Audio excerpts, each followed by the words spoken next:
គ្នាបាទអ្នកកាត់បានមួយនឹងស្បីគ្រឿងណាបាទបានស្អាតសាច់បញ្ជុំបាទមកពេញស្អាតបានពុកណាបាទពុកបានស្អាតតែម្ដងប៉ុណ្ណាបាទ03បាទបងប្អូនយកទៅដឹកឲ្យវាយអវ៉ាន់យកជីលៀងណាគូសាដឹកនេះដឹកនោះដឹកអាវដឹកអីហ្នឹងបាទដឹកជាទេច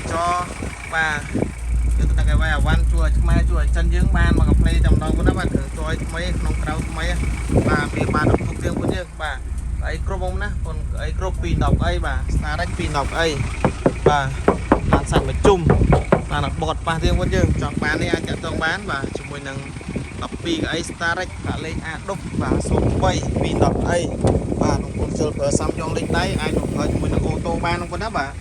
លុកកលៀនអីថ្មីបាទដបូលអីថ្មីខ្ចីញ៉ាញ់តែម្ដងបងយើងបាទកែងនេះអត់មានបុកអត់មានបាសអីទេបាទកែងស្អាតបាទកែងសងខាងស្អាតតែម្ដងបាទបងប្អូនចង់បានយកទៅប្រើប្រាស់បាទជីលែនណាកូសាបាទយកទៅដឹកនេះដឹកនោះឲ្យបានបាទម៉ាស៊ីននោះអែមបងប្អូនណាបាទនេះបាទអត់មានពុកមានច្រេះទេបាទបងប្អូនយើងតម្លៃគ្រប់ធូរទេ30ជាងទេណាបាទស្មើនឹង210កៅអីដែរបងប្អូនចង់បានលេខអូតូបាទអាចមកមើល Starrex របស់យើងបានត្រឡប់ទៅលៀនគ្រឿងជាប់មានបាក់មានបែកទេបងប្អូនយើងបាទ30ជាងទេ